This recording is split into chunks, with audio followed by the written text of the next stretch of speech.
जिंदाबाद था, जिंदाबाद है और जिंदाबाद रहेगा। हिंदुस्तान जिंदाबाद। भारतीय पार्लियामेंट की एक वॉल पर आर्ट वर्क के जरिए हिंदुस्तान का जो नक्शा डिजाइन किया गया है वो अखंड भारत नजरिया जाहिर कर रहा है, यानी पाकिस्तान, बांग्लादेश और नेपाल भी भारत का हिस्सा दिखाए गए हैं। बहुत सारे भारतीय अरकान पार्लियामेंट ने इस मैप को अपने ट्विटर अकाउंट से भी शेयर किया है।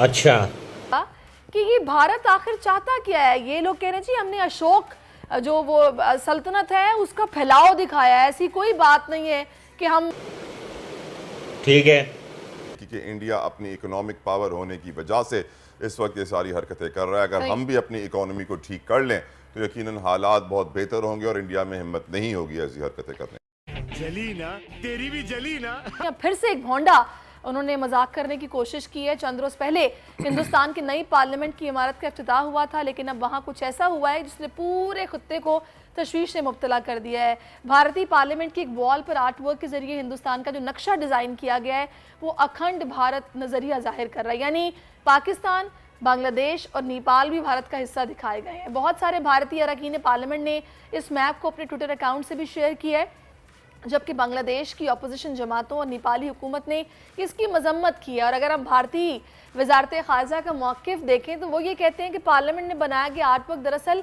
अशोक सल्तनत का फैलाव जाहिर कर रहा है, लेकिन हकीकत तो ये है कि सब जानते हैं कि भारतीय अज़ाइम क्या हैं। और कई बार भारतीय हुकाम पाकिस्तानी इलाके गिलगित बल्तिस्तान के हवाले से अपनी नीयत भी जाहिर कर चुके हैं। जान दे देंगे इसके लिए, क्या बात कर रहे हो आप। केसी पर बात करने के लिए ब्रिगेडियर रिटायर्ड अहमद साहब हमें ज्वाइन कर चुके हैं। वैसे कि ये भारत आखिर चाहता क्या है। ये लोग कह रहे हैं जी हमने अशोक जो वो सल्तनत है उसका फैलाव दिखाया है, ऐसी कोई बात नहीं है कि हम। जी ब्रिगेडियर साहब।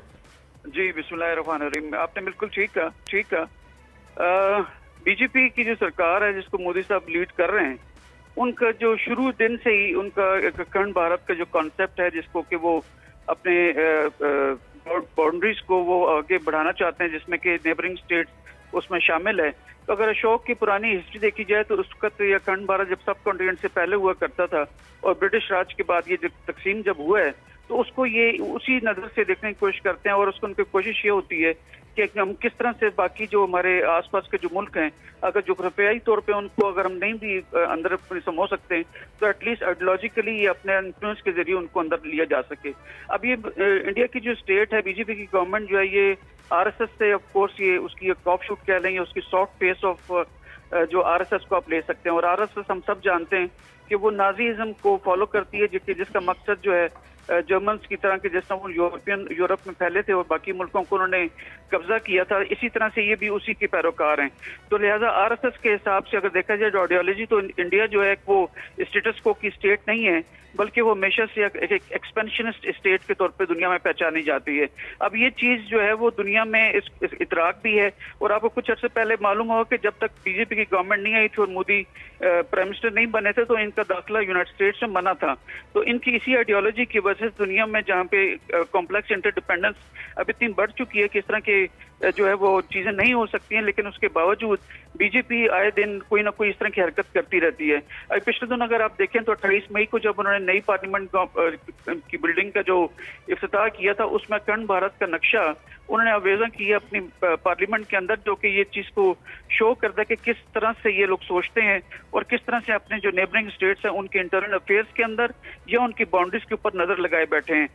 A few moments later.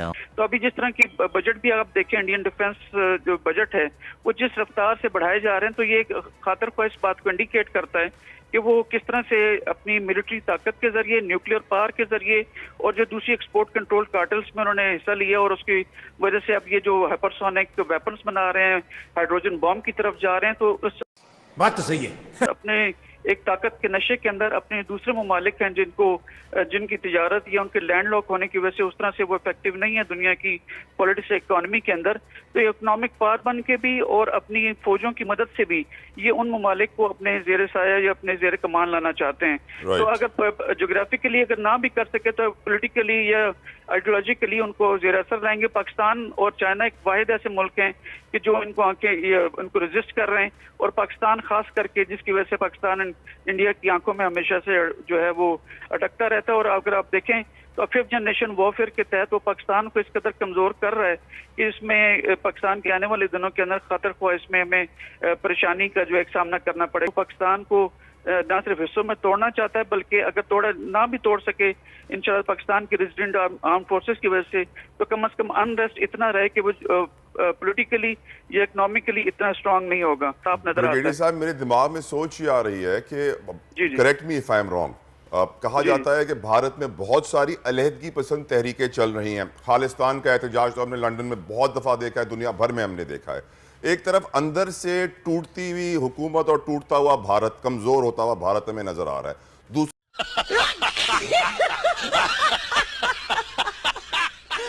तरफ नक्शों में हम देख रहे हैं कि वो अपने आप को फैलाए जा रहे हैं, दिखाने के लिए कि हम बड़े हो रहे हैं। क्या करने की कोशिश की जा रही है यहाँ पे? देखिए, ये तो आपने बिल्कुल सही फरमाया कि भारत के अंदर तकरीबन 20 से ज्यादा अलहदगी पसंद जो है वो तहरीकें चल रही हैं, जिसमें कि खालिस्तान मेन है, और अभी ऑस्ट्रेलिया के अंदर भी, और पीछे अर्सवाइल जो है आपकी यूरोप के अंदर भी, स्पेशली यूके में इसकी काफी जो तशहीर भी की जा रही है। तो आपका ये अंदाजा बिल्कुल ठीक है कि उन आवाजों को दबाने के लिए आप एक अपने आप को किस तरह की स्टेट दिखा रहे हैं कि वो बाकी जो है ममालिक के ऊपर भी नजर रख के बैठे, तो अंदरूनी मसाइल कुछ है ही नहीं। तो लिहाजा वो दुनिया को जितना मर्जी इस तरह की बात कर लें, लेकिन मेरे ख्याल में इंडिया की जो अंदर इतनी जो अलग पसंद जो तरीके चल रही हैं, उनका पनपना और उसका ऊपर लेकर आना इंडिया की असल सूरत हाल को दिखाता है।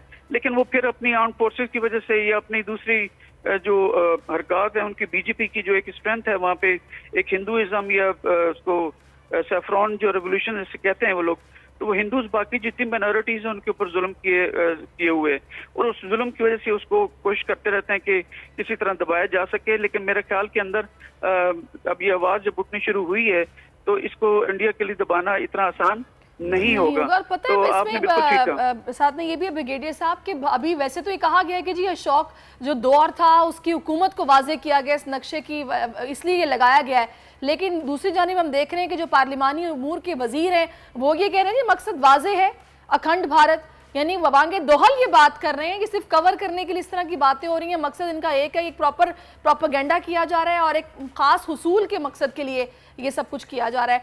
अब अच्छा मुझे ये बताइएगा, सफारती महाज पे क्या भारत को कोई डर खौफ नहीं है कि हमारी दूरियां पैदा होंगी? हमारे साथ तो ताल्लुकात खराब हैं ही, नेपाल के साथ भी, बांग्लादेश के साथ भी नहीं।